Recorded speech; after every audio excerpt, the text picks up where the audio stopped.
J'étais à un rendez-vous avec une femme magnifique quand ma femme a fait irruption, furieuse. Qui est-elle? Comment oses-tu?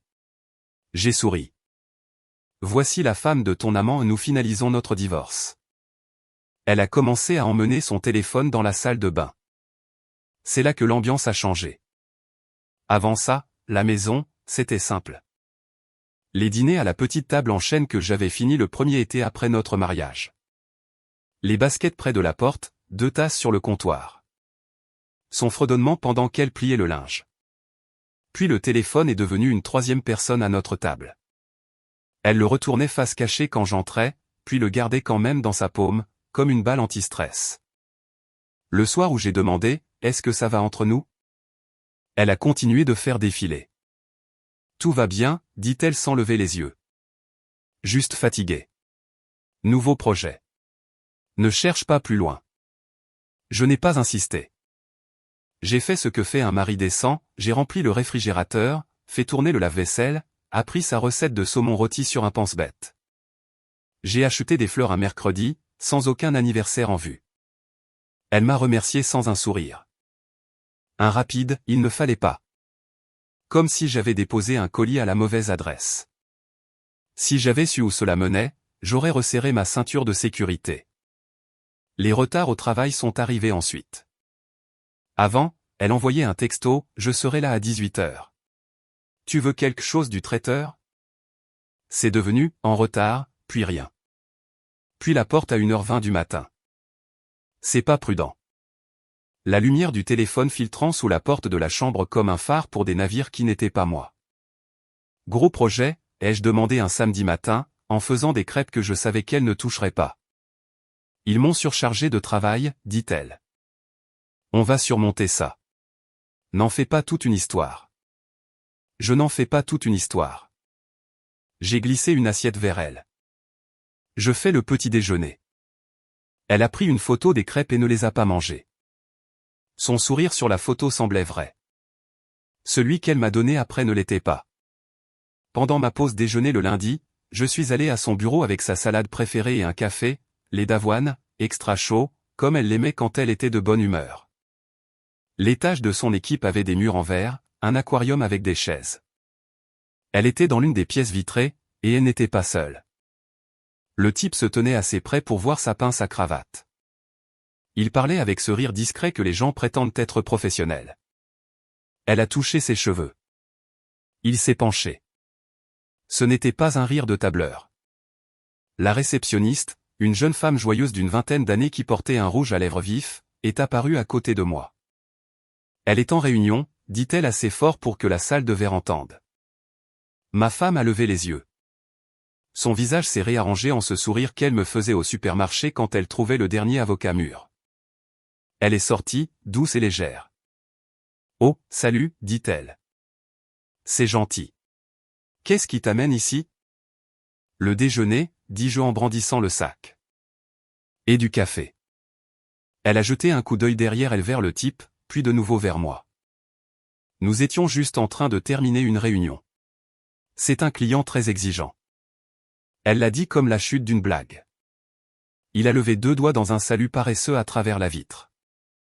J'ai hoché la tête une fois et je suis entré, j'ai posé la nourriture sur la petite table dans le coin. Nous avons mangé pendant qu'elle vérifiait son téléphone. Quand j'ai demandé comment se passait le projet, elle a été brève, intense, comme si le moindre détail pouvait mettre sa patience à découvert. Quand je suis parti, la réceptionniste a dit « Passez une excellente journée », avec un regard qui disait « C'était gênant ». Et je n'étais pas en désaccord. Ce soir-là, j'ai fait rôtir un poulet et j'ai attendu. Texto à 19h05, ne m'attends pas. À minuit 40, le moteur tournait au ralenti dehors. J'ai écarté le rideau. Le même type de la salle de verre est sorti et lui a ouvert la porte. Elle l'a embrassé sur la joue, rapide et facile comme un réflexe. Elle est montée seule. « Où étais-tu » ai-je demandé dans le couloir. Elle a enlevé ses talons. « S'il te plaît, ne commence pas. » Je ne commence pas. Je demande. « Au travail » dit-elle. Alexandre m'a ramené. Je suis morte de fatigue. Alexandre est un type de 1,80 m avec une pince à cravate? Ma voix est restée égale. Je ne cherchais pas la confrontation. Je voulais de la précision. Elle a posé son sac à main plus fort que nécessaire. Tu es paranoïaque. Je vais prendre une douche. Fais donc, dis-je. Nous pourrons parler demain matin. Nous n'avons pas besoin de parler, lança-t-elle par-dessus son épaule. Tu dois faire confiance. Je n'ai pas répondu. Le bruit de l'eau a rempli le couloir. Je me suis assis sur le bord du lit, j'ai regardé les photos sur notre commode. Le jour de sa remise de diplôme. Nous sur une plage, souriant. Un de ces après-midi parfaits où le soleil faisait tout bien. Le calcul ne tombait plus juste.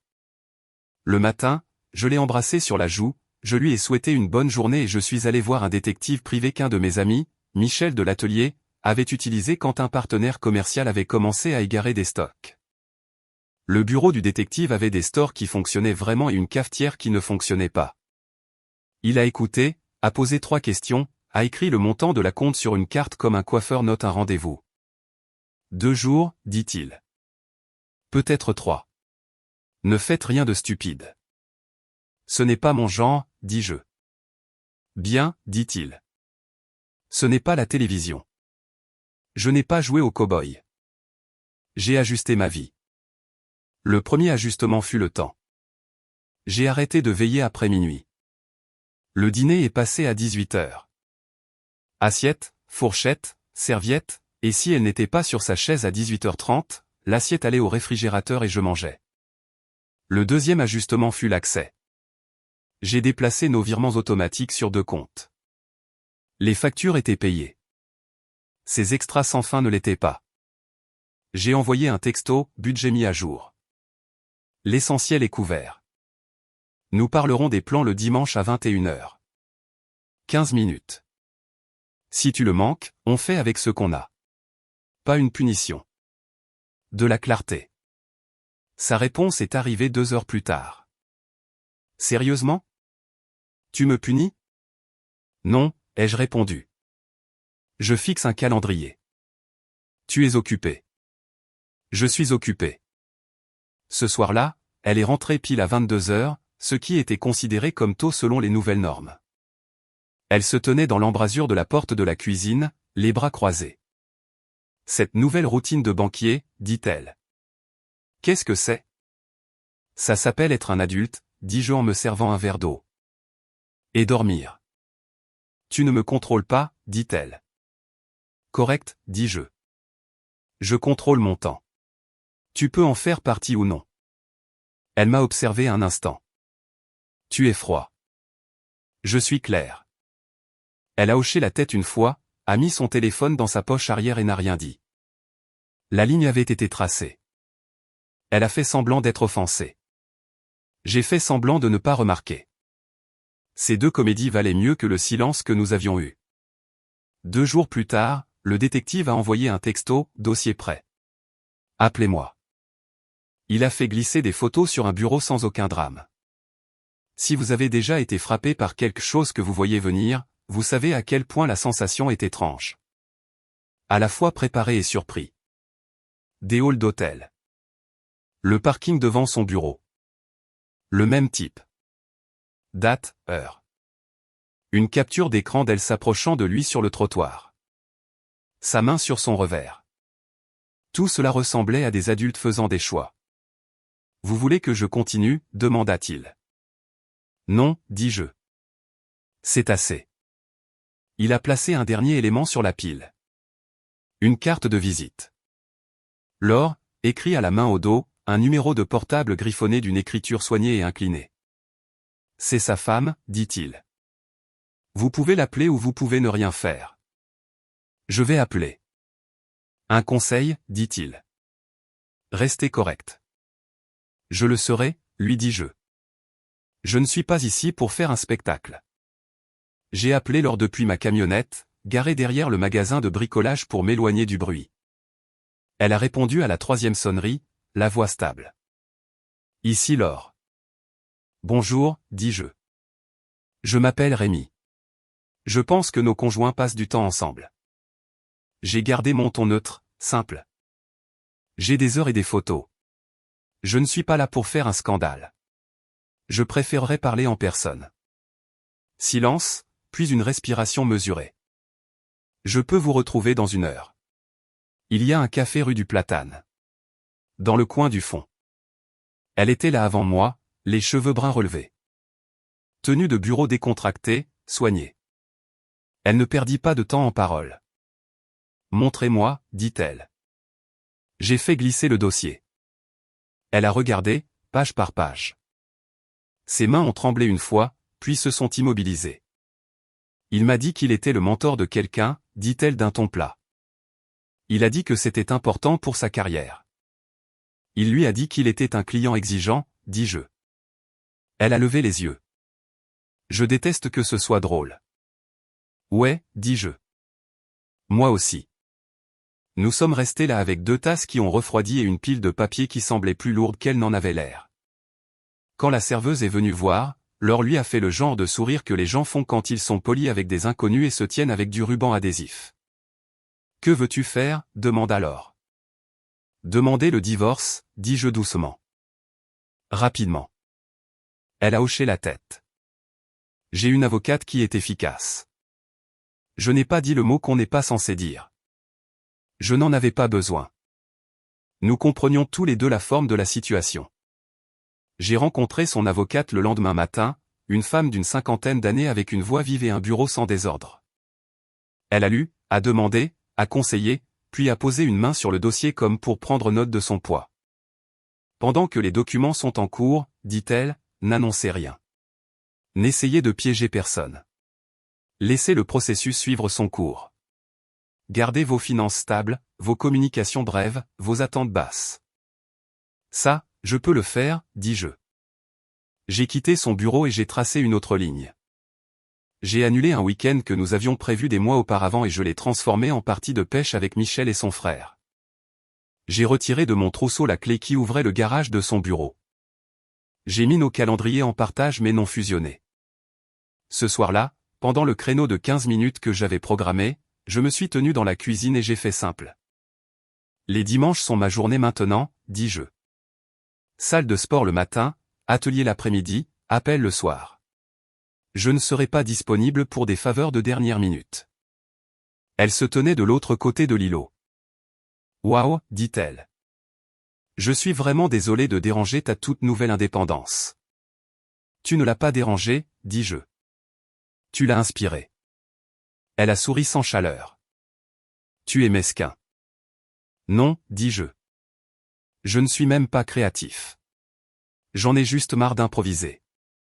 Elle a ouvert la bouche pour une réplique, puis a pivoté. C'était le premier virage en douceur. Elle a tendu la main, a touché la mienne comme une offrande de paix. Écoute, dit-elle. J'ai été dispersé. Je le sais. Je suis désolé si je t'ai fait te sentir mis de côté. Elle a pris une inspiration. Et si je cuisinais jeudi ? Je serai à la maison à 19h. Pas de téléphone, juste nous. J'ai étudié son visage. Les excuses reposaient à la surface comme un autocollant sur un fruit qu'on n'a pas lavé. Pourtant, je n'étais pas allergique à la décence. Jeudi à 19h, ça marche, dis-je. Jeudi à 19h est devenu jeudi à 21h. Elle a envoyé un texto à 18h40, en retard. Ne sois pas en colère. J'ai mangé mon dîner, j'ai remis ses ingrédients au réfrigérateur et j'ai lu un livre. Elle est rentrée avec un bouquet de supermarché et un flot de paroles. Tu ne croiras jamais la journée que j'ai eue, dit-elle en posant les fleurs sur la table comme si elle pouvait réparer une horloge. J'ai dû rester. Le client ? Laisse tomber, dis-je, sans méchanceté. On peut s'asseoir 10 minutes ou on peut réessayer la semaine prochaine. C'est toi qui décides. Elle a tiré une chaise et s'est assise. Le téléphone est resté face cachée devant elle. Nous avons parlé de rien. Un nouveau voisin avec un camion bruyant, le chien d'en face, la ville qui refaisait la route. C'était comme 2 collègues tuant le temps dans un salon d'aéroport. Samedi, je suis allé à la pêche. Michel a décortiqué des graines de tournesol et a dit, tu tiens le coup ? La façon dont les hommes demandent quand ils veulent dire quelque chose sans fouiner. Je fais bouger les choses, dis-je. Ça se voit, dit-il. Tu es plus léger. Lundi matin, les photos du détective n'étaient plus mon moteur. La paperasse l'était, les chiffres l'étaient, les plans l'étaient. Je n'ai pas claqué de porte. Je n'ai rien claqué. J'ai fait les choses proprement. Elle l'a remarqué. Elle s'est aussi adaptée. C'était le virage en douceur numéro 2. Elle est arrivée mardi soir avec ma soupe préférée du restaurant au bord de la Saône, celui où nous allions après les randonnées. J'ai pris le dîner, dit-elle. Trêve? Bien sûr, dis-je. Elle a posé le sac sur le comptoir et s'est approchée plus près qu'elle ne l'avait fait depuis des semaines. Je sais que j'ai été absente, dit-elle. C'est juste que ce truc au travail est énorme. Quand ce sera fini, on prendra un week-end. Sans téléphone. J'ai déjà utilisé ce week-end, dis-je. Mais on peut en prendre un autre après que tu auras fini de sauver l'entreprise. Elle a levé les yeux au ciel. Tu ne peux pas simplement me soutenir? C'est ce que je fais, dis-je. Je ne te sabote pas. Je mets ma vie en place pour qu'elle fonctionne. Elle a soupiré, puis est passée en mode gentillesse totale. Trop gentille.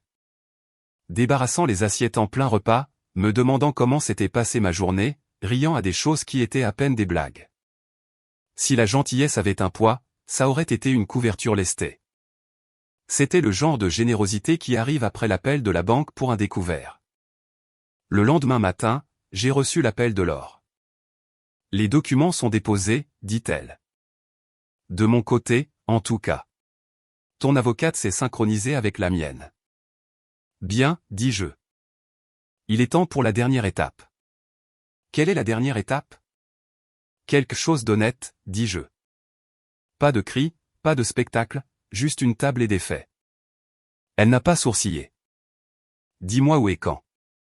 J'ai réservé une table dans un restaurant de milieu de gamme, stable, en centre-ville. Des nappes blanches qui restent vraiment blanches. J'ai demandé une banquette près de la fenêtre. J'ai envoyé un texto à ma femme à midi, dîner à 17h. J'ai réservé pour nous. Sois à l'heure. Elle a répondu, j'ai une réunion. Alors déplace-la, ai-je écrit. Tu es sérieux? Complètement. À 16h30, Laure et moi nous sommes assis. Elle a commandé un café. J'ai demandé de l'eau. Nous avons parlé de logistique. Qui avait dit à qui ne l'avait pas fait, comment limiter la zone de déflagration pour les personnes qui ne méritaient pas les retombées. À 17h05, ma femme est entrée comme une tempête. Ses yeux ont balayé la pièce, se sont fixés sur Laure, puis sur moi. Elle est venue à la table avec un sourire que je n'avais pas vu à la maison depuis des mois. « Qu'est-ce que c'est » demanda-t-elle, d'un ton léger comme une réplique de sitcom. Je me suis levé. Voici Laure. Laure n'a pas tendu la main. Bonjour, dit-elle avec le calme d'une infirmière qui a vu pire. Ma femme a perdu son sourire. C'est une blague? Non, dis-je. Assieds-toi. Je ne m'assois pas, dit-elle. Dis-moi ce que c'est, Rémi. C'est une conversation franche, dis-je.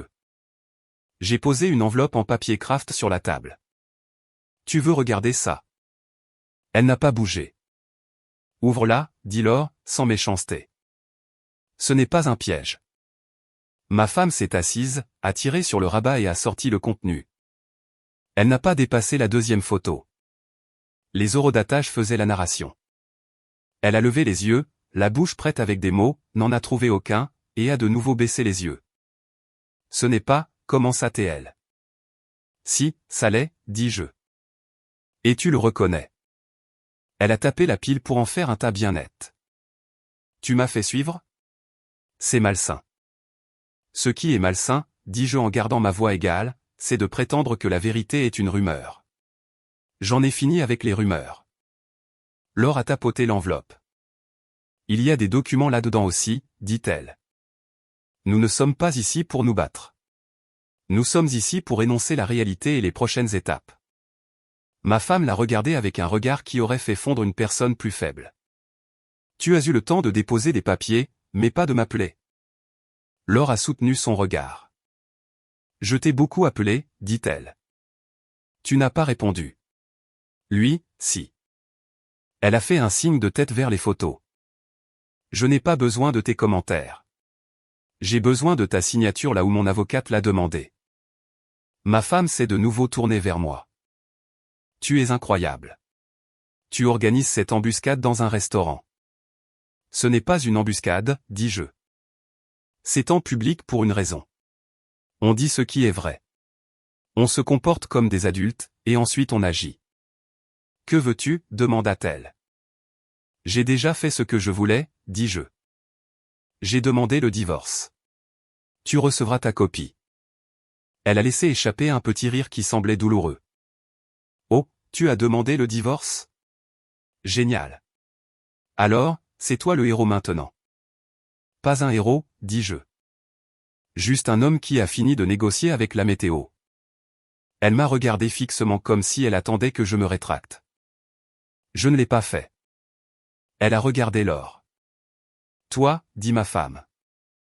Tu penses que ça va te faire sentir mieux? Non, dit Laure. Ça va me rendre libre. La serveuse s'est approchée, a senti la tension à table et a dit, avez-vous besoin d'une minute, avec la bravoure des sous-payés. Tout va bien, dis-je. L'addition, s'il vous plaît. Je n'ai rien commandé, a claqué ma femme. C'est vrai, dis-je. Parce que tu pars. Elle a cligné des yeux. Tu me mets à la porte d'un restaurant? Je termine une réunion que j'ai commencée, dis-je. Nous avons fini. Elle m'a regardé, puis Laure, puis l'enveloppe. Sa mâchoire s'est contractée. Elle s'est levée. Tu jettes notre vie, dit-elle, la voix basse. Non, dis-je. C'est toi qui l'as fait. Je m'assure juste que les ordures sont ramassées. Elle a de nouveau ouvert la bouche, l'a refermée, a arraché l'enveloppe et est sortie. La porte a claqué si fort en se refermant que l'hôte a grimacé. Le volume de la salle est revenu à la normale lentement, comme une oreille qui se débouche après un vol. J'ai payé le café et l'eau. Laure est sortie de la banquette. Je l'ai regardée. Que dirais-tu d'un vrai dîner, dis-je. Pas ce soir, mais bientôt. Pas de paperasse, pas d'autopsie. Sa bouche a tressailli avec quelque chose qui ressemblait à du soulagement. J'aimerais beaucoup, dit-elle. Nous sommes partis ensemble, sans nous toucher, sans nous cacher. Cette nuit-là, je me suis senti léger d'une manière que je n'avais pas ressentie depuis des mois. Et ce n'était pas parce que j'avais gagné. C'était parce que j'avais arrêté de jouer à la normalité dans une situation qui n'en avait aucune. À la maison, elle attendait sur le canapé avec un plaid sur les épaules. L'enveloppe à côté d'elle, ouverte et pillée. Ses yeux étaient rouges. Un verre d'eau transpirait sur la table basse. On peut parler, demanda-t-elle. On l'a déjà fait, répondis-je en posant mes clés dans le vide-poche. J'ai fait des erreurs, dit-elle, comme si elle lisait un script. J'étais sous pression. Je n'étais pas moi-même. Tu étais toi-même, dis-je. Juste pas une version que je peux respecter. Elle a dégluti. On peut arranger ça. On peut aller voir un conseiller. Supprimer des numéros. Recommencer. Ce n'est pas technique, dis-je. C'est moral. Il n'y a pas d'application pour ça. Alors, tu as juste fini, dit-elle. J'ai fini, dis-je. Je déménage cette semaine. Je t'enverrai une liste de ce que je prends. Ce ne sera pas une surprise. Elle a fixé le tapis comme s'il pouvait offrir des conseils. Tu ne vas même pas essayer. J'ai essayé, dis-je. Tu étais occupé. L'heure suivante, j'ai emballé l'essentiel, les outils que j'avais payés, des documents, la photo encadrée de mon père et moi à l'ancien stade de Gerland, le moulin à café qu'elle n'a jamais utilisé. Je n'ai pas pris le canapé ni la télévision ni rien qui lui permettrait de se raconter une histoire où je serais cruel. J'ai pris ma vie et j'ai laissé la sienne bien rangée sur des étagères. Quand j'ai fermé le dernier sac de sport, elle a parlé sans me regarder. Je ne pensais pas que tu le ferais vraiment, dit-elle. C'est bien ça le problème, lui ai-je dit. Je me tenais dans l'embrasure de la porte avec un sac sur l'épaule. Tu as agi en partant du principe que je ne le ferai pas. Elle a levé les yeux, brillant d'une nouvelle vague de larmes. Tu me détestes? Non, dis-je. Je n'ai pas l'énergie pour la haine. Voilà ce que j'ai. J'ai pointé l'enveloppe. De la clarté. Je suis sorti. Je n'ai pas claqué la porte. J'ai emménagé dans un meublé au moins à environ 10 minutes de mon atelier. Il avait un balcon et une vue sur un parking, ce qui était honnête. Michel m'a aidé à transporter les affaires les plus lourdes. Tu veux une bière? Demanda-t-il, assis sur une boîte marquée « Outils ». De l'eau, ça ira, dis-je. Il a fait craquer ses doigts. Tu as géré ça directement. J'ai géré ça comme un adulte, dis-je. La barre n'est pas haute, mais nous y voilà. Les semaines suivantes furent faites de paperasse et de logistique. Je n'ai pas fait de commérage. Je n'ai pas déformé l'histoire. Quand les gens demandaient, je m'en tenais à une seule phrase, nous mettons fin à notre relation. Souhaitez-lui bonne chance. Je suis allé travailler. Je suis allé à la salle de sport. J'ai vu un thérapeute 2 fois et j'ai dit les choses silencieuses à voix haute. Non pas parce que j'étais brisé, mais parce que l'hygiène est importante. Laure et moi avons dîné un mercredi, puis nous nous sommes revus pour une promenade un dimanche après-midi au lac. Nous n'avons pas comparé nos cicatrices comme des médailles. Nous avons parlé de nos origines, de ce que nous voulions, de ce que nous ne referions plus. C'était adulte. C'était simple. C'était agréable. Ma femme a tenté un dernier coup. Elle est passée chez moi sans prévenir en milieu d'après-midi, quand le monde pense que les gens sont au travail. J'ai fait des brownies, dit-elle en tenant une boîte en fer. Merci, dis-je. Tu peux les laisser. On peut parler, demanda-t-elle en entrant comme si c'était encore son territoire. On a parlé, dis-je, et tu as ignoré les parties importantes. Je peux changer, dit-elle. Je peux être la personne dont tu as besoin. Je n'ai pas besoin d'une personne, dis-je. J'ai besoin de respect. Ce sont 2 choses différentes. Elle a posé la boîte et a touché mon bras. S'il te plaît, Rémi. J'ai reculé. Non. Y a-t-il quelqu'un d'autre? Demanda-t-elle. Il y a moi, dis-je. Et c'est amplement suffisant. Elle a compris le message et est partie. Les brownies étaient secs. Je les ai jetés. Quelque part là-dedans, elle a réalisé que je ne bluffais pas, et son ton est passé de persuasif à en colère puis à résigné, dans cet ordre. Je n'ai pas répondu au message de colère. J'ai accusé réception de ceux concernant l'organisation. À récupérer jeudi à 14 h. Formulaire signé en pièce jointe. Merci. C'est incroyable la paix que l'on peut acheter avec 3 phrases et aucun commentaire. La dernière réunion a eu lieu au bureau du notaire. Efficace, fluorescent, sans musique. Elle a signé. J'ai signé. La femme au bureau a tamponné. Ma femme a essuyé ses yeux et a demandé, « Tu es heureux maintenant ?» Ce n'est pas une question de bonheur, dis-je. C'est une question de propreté. Nous sommes sortis sur le parking. Elle a tenté une dernière fois. Dis quelque chose, dit-elle. N'importe quoi. D'accord, dis-je, en me tournant pour lui faire face afin qu'il n'y ait aucune confusion. Tu ne m'as pas perdu parce que tu as fait une erreur. Tu m'as perdu parce que tu as exigé que j'en tolère une. Je ne vis pas comme ça. Prends soin de toi. Ce fut la dernière phrase complète que je lui ai dite. Ma vie d'après n'a pas été un montage de film. C'était des matins tôt et des après-midi tardifs et la satisfaction tranquille d'un projet d'atelier bien fait. J'ai acheté une petite maison en périphérie de la ville, une maison à rénover avec un garage indépendant que j'ai transformé en espace de travail. Pas de comptoir de designer, pas de fruits de mise en scène, juste un grand établi, un bon éclairage et un panneau perforé où chaque clé a son crochet. J'ai acheté une camionnette plus ancienne qui tourne comme un chien en qui on a confiance. Le samedi, des gars du quartier m'apportent des petits moteurs et des étagères de travers. On parle du temps et du bois et du fait que la plupart des problèmes sont soit des vis foirées, soit un orgueil tenace. Laure et moi n'avons pas précipité les choses. Nous nous sommes donné des mois. Nous ne nous sommes pas inondés de mots doux. Nous étions ponctuels. Nous tenions nos promesses. Nous avons dîné avec ses amis, et je n'étais pas un fantôme sur une chaise. Nous avons pris un week-end dans un chalet près d'un lac sans réseau digne d'être consulté. Nous avons ri de rien, ce qui est différent d'éviter quelque chose. Un soir sur ma terrasse, elle a dit « J'aime la façon dont tu mets fin aux choses que tu ne peux pas réparer. Ça permet au reste de la machine de continuer à tourner, dis-je. » Au travail, les choses allaient bien. J'ai décroché un contrat avec un entrepreneur qui avait besoin de rangements sur mesure pour une série de maisons de ville. Le mot s'est répandu que je livre à temps et que je ne vends pas de suppléments inutiles.